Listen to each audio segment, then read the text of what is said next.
Brought to you by the Every Dollar app. Start budgeting for free today. My brother-in-law, he's a little younger than me. He's 24.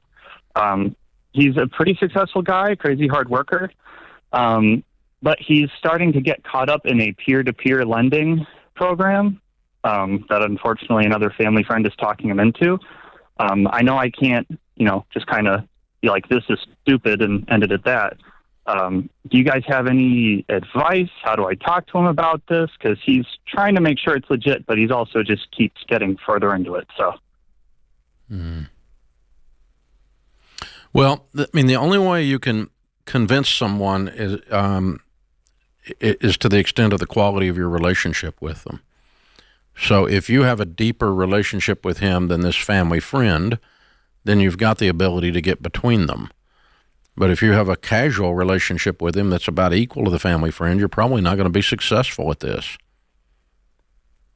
In order to hold someone accountable, and smack them in the back of the head, you have to get your arm around their shoulder. That's fair. It starts with a hug. So, those convinced against their will are of the same opinion still. I've had very little luck in my life answering questions that people didn't ask. Mm-hmm. He has asked. Oh, good. Which is cool. And he called you and asked you about this. Yeah, he was talking with me about it, and I was like, there's a lot of red flags going up, man. And so he's just been sending me things about it, and I've been... Is he trying to sell you in joining it? No, I think he's just trying to sell himself and kind of prove he can out-discuss me on it. Well, now you've got him in a good spot. Well, that's okay then. That's good. Yeah, so I think that, your best shot for persuasion is in person, in private. You don't want to embarrass him in front of your sister that he's married to, I think, or your wife is his sister. I don't know, whichever it is, his brother-in-law. But, so no embarrassment. This is not going to be over a dinner with the gals. And you start, but basically what I would do is not call him stupid. What I found is that the stuff that I did that was really stupid when I was 24 came from trying to find a shortcut. I was trying to find a way to get rich quick. And it's very humorous to think about that loaning money to broke people loaning money to broke people is going to cause you to get wealthy. That's what peer-to-peer lending is. It's even funnier than that because he's borrowing to lend to the peer-to-peer, but he's also really successful for his age. I think he could easily retire in 10, 20 years if he wanted to. Yeah, but he's not successful at this. He's successful because he's ambitious and a hard worker, and he looked over here and went, this may look on the outside like it doesn't work, but I'm smart enough, I can do this. That's what I did, and that's how I lost my butt. Yeah, Elliot, I jump in real quick to say, I think since he's opened the door to you and your first response was red flags, I think you got to go back, just as Dave said, one-on-one and say, hey, I've done my research. And let me tell you what the data says that the risks are. And I would, in this case, play to the natural, real fear to the actual high-risk situation. This is not a manipulation. This stuff is really, really risky. Start talking about the psychological and the relationship stuff. Start talking about it's not an actual good investment strategy compared to, and start showing the Ramsey, go to our website. Basically loaning money to people no one else will loan money to. Yeah, you got to make the case. Yeah. But make the case. Kind of dumb. But it's got to be data-based, right? And say, man, this is risky. Here's why. And the other thing I would do is I would appeal to him to say, okay, let's study wealthy people. How many of them used shortcuts to get there? They really don't. They use their innate work ethic and go-getter mentality. In other words, I think, Elliot, that your brother-in-law's secret sauce is him, not that he hasn't found the right thing to accelerate it yet. He's the secret sauce. I want him to hear from you that you think he's amazing and that this is a total waste. It'd be a waste of his time. He's going to get... He's got the ability to go far and go fast if he stays away from things like this. Yeah. Because of who he is. So you've got this admiration of him until he lost his mind on this one thing, right? Yeah.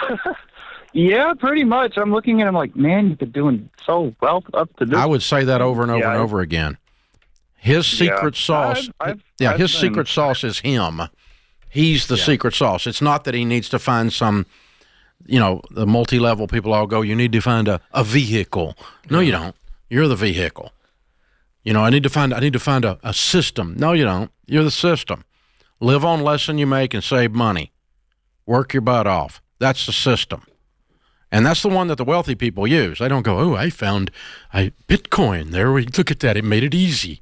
Ooh, I found an algorithm where I can do lotto tickets. No, you didn't. Okay? And so, this is what get rich quick is based on. That's right. Is based on desperation or greed. Yeah. And it always, in either case, requires a level of pride, and pride is what comes right before you fall. I did every one of these stupid butt things. Every part of my story of losing everything in my 20s is because of those exact things. Mm-hmm. Because I thought I could do nothing down, flip real estate, and get away with it because I was so smart. And everyone that does that eventually goes completely freaking broke. Yeah. All the guys that did it when I did it are all either out of the business or they paid off their debt, one of the two. Yeah. They either went broke, doing nothing down, flipped this house before there was Chip and Joanna. They weren't even born yet. Okay? And so this stuff has been around forever, but it's all rooted in desperation or greed. In your brother-in-law's case, it's greed. That's right. Not filthy greed, like horrible, nasty person greed, just like, I think I can do this because I'm smarter than the average cat. The rules don't apply to me because I'm smart and I work hard and I'm ahead of the game. There's something about all of these things that I want to make sure the audience catches what Dave said earlier. Every shortcut that exists always requires you to suspend common sense. And the reason it does is because you feel like it's that emotional, I figured out the hack and I'm going to short circuit the system. Yeah. And so your emotion takes over. So the law of gravity doesn't apply to me. Exactly. That's emotion. Flap your arms, boy. You're about to hit the sidewalk. Law of gravity applies. Boom. Put your helmet on. Little print right there on the sidewalk. I know, man. That's exactly what I did. I understand. I understood intellectually the dangers of leverage. Yeah. But I thought I could beat it. That's the classic example. Flap your dadgum arms and hit the sidewalk. That's it, man. The law of gravity does not apply to me.